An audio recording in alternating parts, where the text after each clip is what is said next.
तो जुबान का इस्तेमाल सही हो जाए। आप गौर कीजिए, कुरान करीम में अल्लाह तबारक व तआला ने इरशाद फरमाया है, जब मूसा अलैहिस्सलाम को फिरौन के पास दावत के लिए भेजा गया तो मूसा अलैहिस्सलाम ने कहा कि अल्लाह, मेरी जुबान में मुखलत है, मेरे भाई हारून को आप समझेंगे कि उससे ज्यादा फंसी है, उन्हें भी मेरे साथ भेजी। अल्लाह ने इजाजत दी, दोनों जब जाने लगे तो अल्लाह ने एक हिदायत और एक ताकीद की दोनों नबियों को, और ये कहा कि तुम दोनों फिरौन से नरमी से बात करना। जाहिर बात है कि नबी से बेहतर उस वक्त में कौन हो सकता है, या फिरौन के वक्त से ज्यादा बुरा कौन।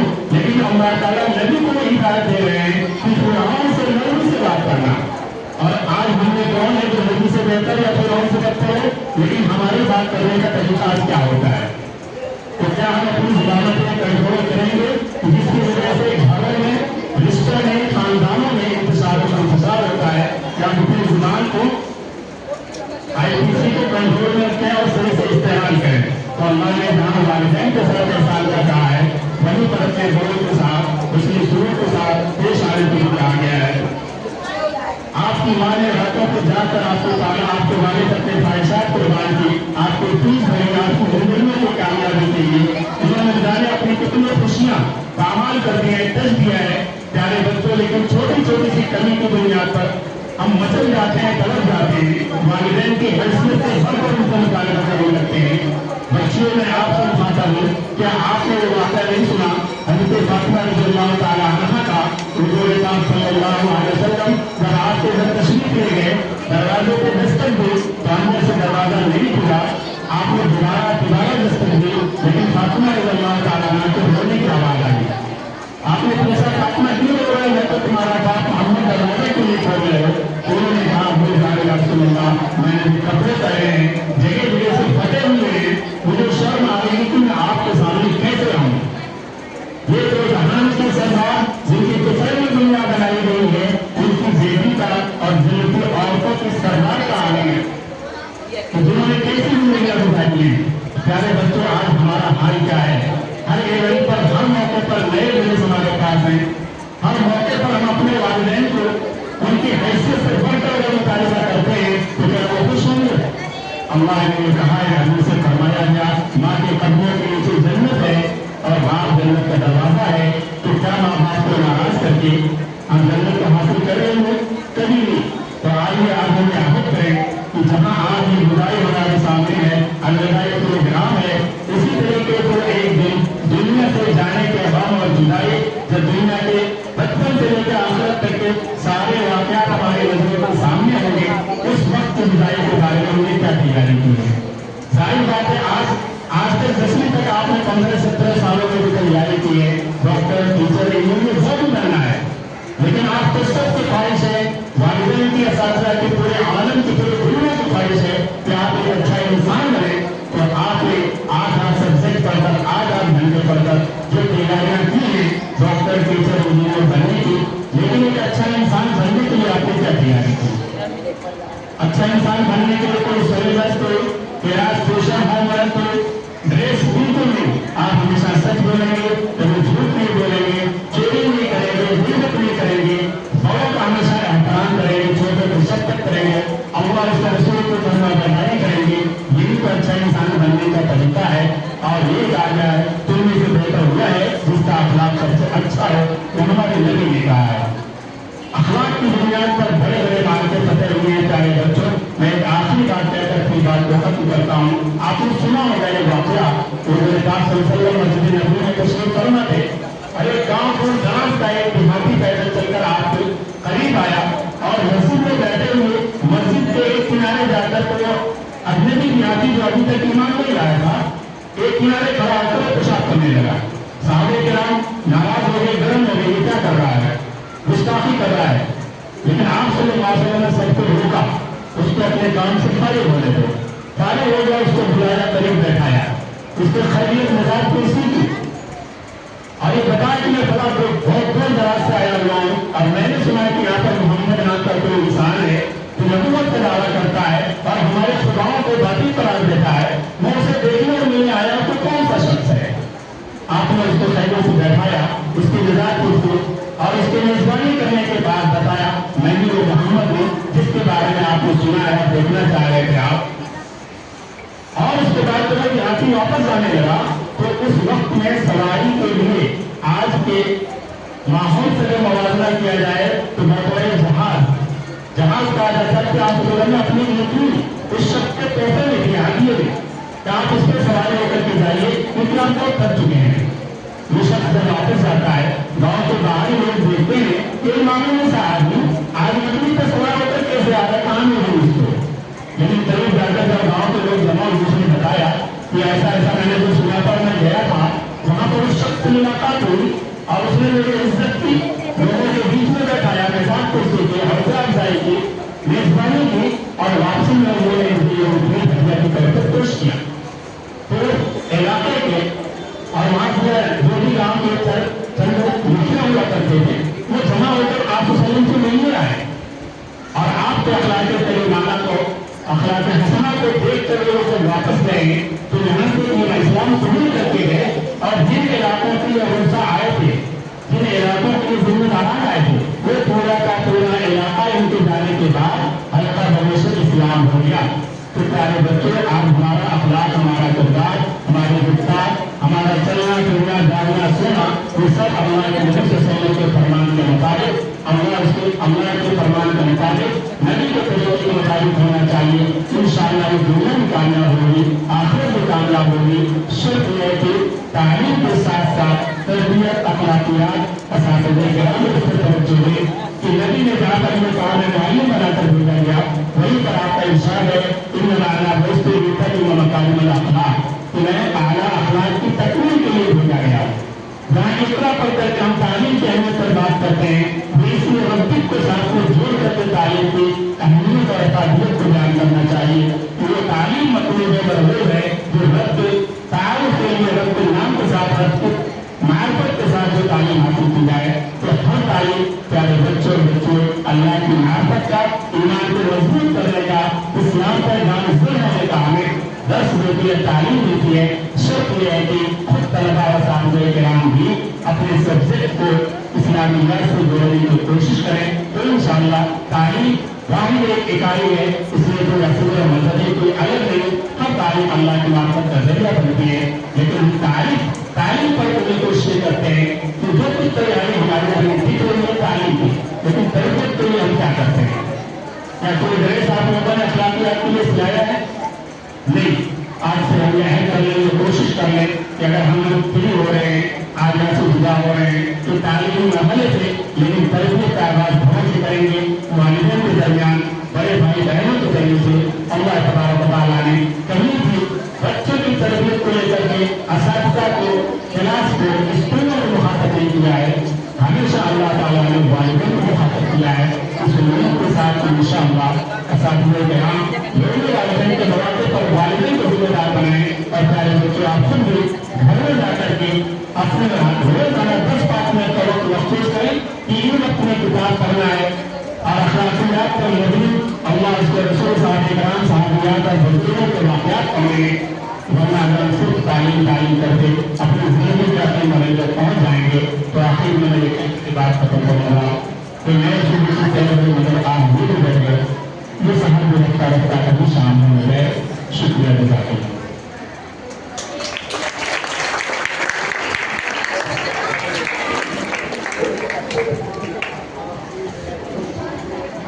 अमल से जिंदगी बनती है जन्नत की जहन्नम भी, अमल से जिंदगी बनती है जन्नत की जहन्नम भी, ये पापी अपनी फितरत में न नमी है न नाज़ी।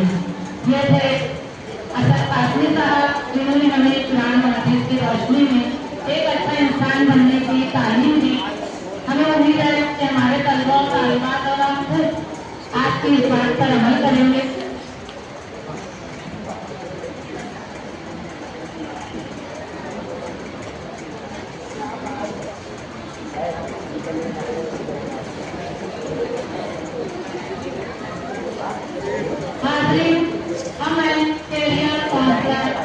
कौम के लिए मुस्लिम तलबा की रहनुमाई के लिए दूर दराज तक मुसाफत कर जाने वाले मोहतरम अंसारी मस्जिद सर को इस